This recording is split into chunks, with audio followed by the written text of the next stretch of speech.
Hello, this is question 3 from the 2014 MAT. The function f of x is defined for all real numbers and has the following properties, valid for all x and y. So f of x plus y is f of x times f of y.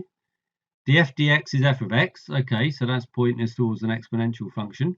And f of x is greater than 0, which is also fitting with it being an exponential. So throughout this question, these should be the only properties of f that you use. No marks will be awarded for the use of an exponential function. Okay, right, that's annoying. Let a equal f of 1, show that f of 0 is 1. Okay, how are we going to do that then? F of 0 is 1. Right, so from C, we know that f of 0 is greater than 0. From B, we've got df dx. So the grade, well, I don't know, that's going to help. The gradient there at 0 is, yeah, I don't think that helps. Right, maybe A, f of x plus y is f of x times f of y. So how do we get that to work to our advantage? That's the only thing we've got left to use. So I suppose we make all of them 0. If x and y are both 0, then we get f of 0 is equal to f of 0 times f of 0. And f of 0 is greater than 0, so we can divide by f of 0 on both sides and get f of 0 is equal to 1. Okay, yeah, right, that wasn't the easiest of starters. Next bit, let I be the integral of f of x from 0 to 1. Show that I is a minus 1. Right, well, they've told us that the thing differentiates and integrates to itself. So that is just going to be f of x between 0 and 1. So that is f of 1 minus f of 0, which is a minus 1. Okay, that was a lot easier than the first bit. 3, the trapezium rule. Oh, God, I can't stand the trapezium rule. With n steps is used to produce an estimate. Oh dear, we have to actually do the trapezium rule. Right. Okay. Right, so I'll have to do this on multiple lines at the top here. This could take the whole page trying to do this. So in, so we've got n steps, so that's our 1 over 2n. And then we've got our first term and our last term. So we're going to have f of 0 and we're going to have f of 1. And we get one lot of each one of them. And then we're going to have two lots of everything in between. So two lots of f of 1 over n plus f of 2 over n plus f of 3 over n. Okay, I probably didn't need to write that one in. Plus dot dot dot plus. So we're going up to f of n minus 1 over n. Close that bracket, and close another bracket. Right, so where's this getting us then on everything? Right, I use this long bit of space here then. So we've got in is 1 over 2n. F of 0 we've just dealt with. F of 0 is 1. And f of 1 is a. So we've got a 1 plus a. Then we've got two lots of all this stuff in here.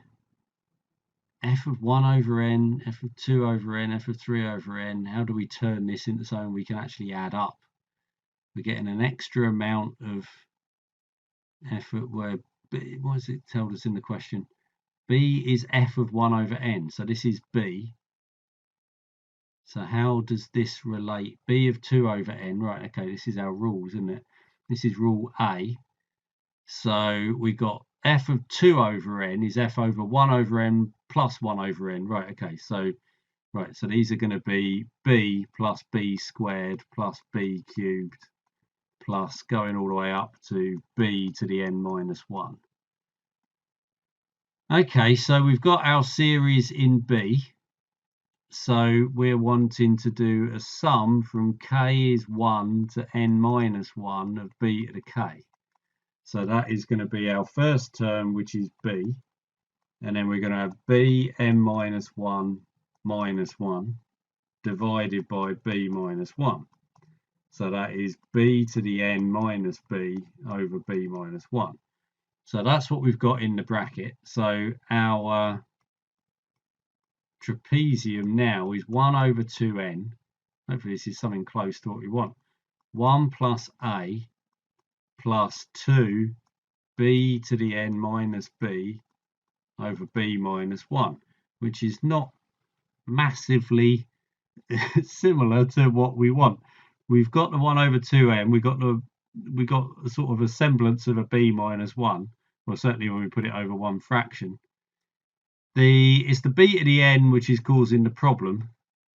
So we need to get rid of how do we get these b to the n's? Oh, okay, b to the n, we need to go back to the function. We've gone from these functions to b to the n, so we can go back again.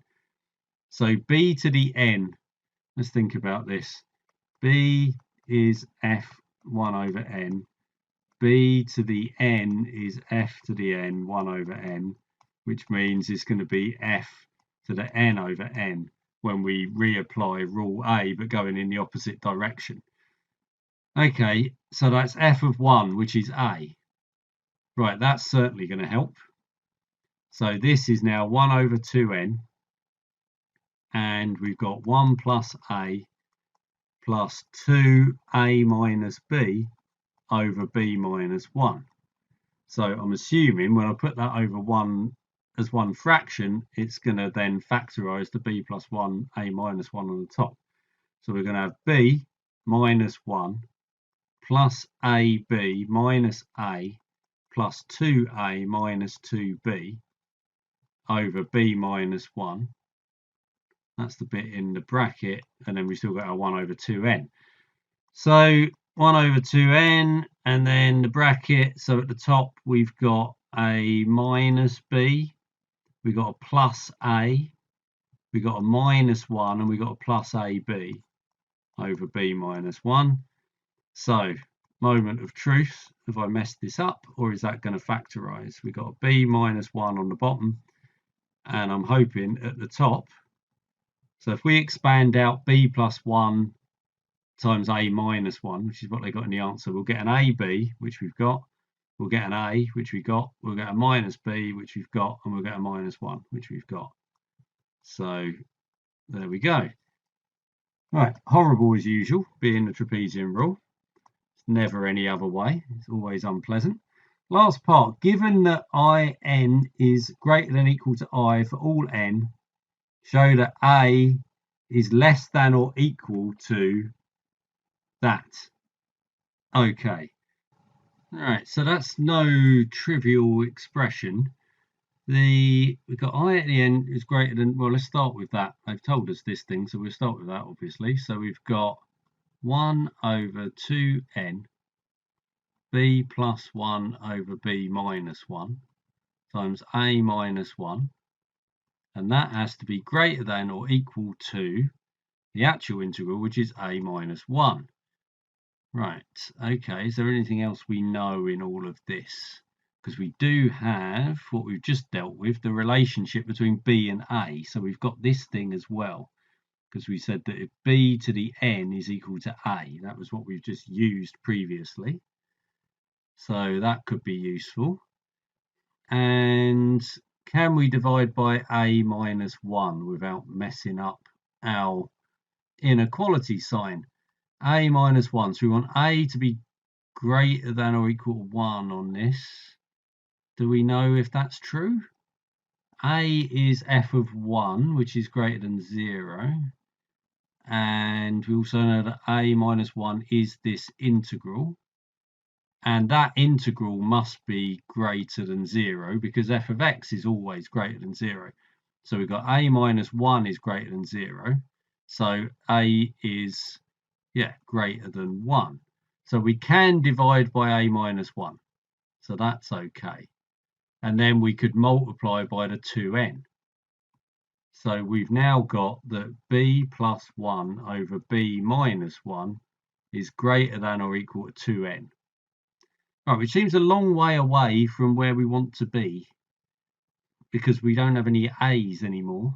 But we've got a way of getting back to a from b, and it would bring in that power.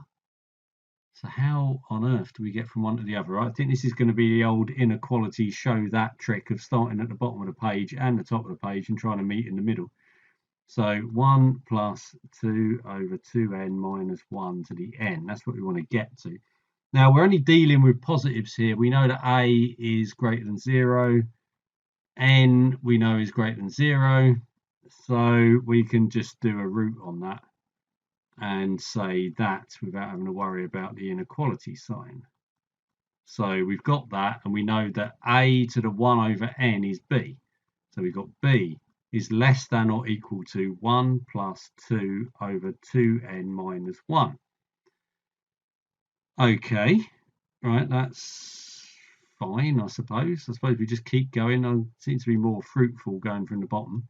So we'll take the 1 off both sides. And then we're going to have to cross multiply. But again, oh, is b definitely greater than 1? B is, well, a is greater than 1. And if a is greater than 1, then b must be greater than 1 as well. Because otherwise we couldn't get b to the n is greater than a. So that is equal to a, I mean. So b to the n equals a, where a is greater than 1 means that b is greater than 1 as well. So I can flip these things around to my heart's content. So I've got 2n minus 1 is less than or equal to 2 over b minus 1. So let's add 1 to both sides. This is getting pretty much where I've started, isn't it? So we've now got 2n is less than or equal to 2 plus b minus 1 over b minus 1, which is that. That is 1 plus b. There we go. Right, so it was much easier working from the bottom than it was working from the top. I suppose you'd have to spot that splitting this fraction out into a 1 plus, and then it works out okay. But if you don't spot that step, then that solving that inequality is going to be a little bit tricky. But starting at the bottom is fine.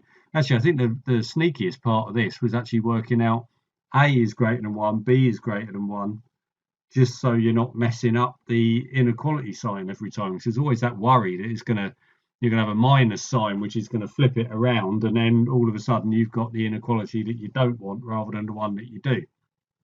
Right, that was a difficult question, I would say, all in all. With the exception of part 2, which was pretty straightforward, even the first bit was quite difficult to spot. Trapezium rule is always so easy to make a mistake on. And the last part was genuinely tough, I think. So, yeah, I'd say that was a tough question all round, that one. But yeah, I never liked the trapezium rule ones. Always horrible ones, horrible questions with just mistakes just waiting to happen.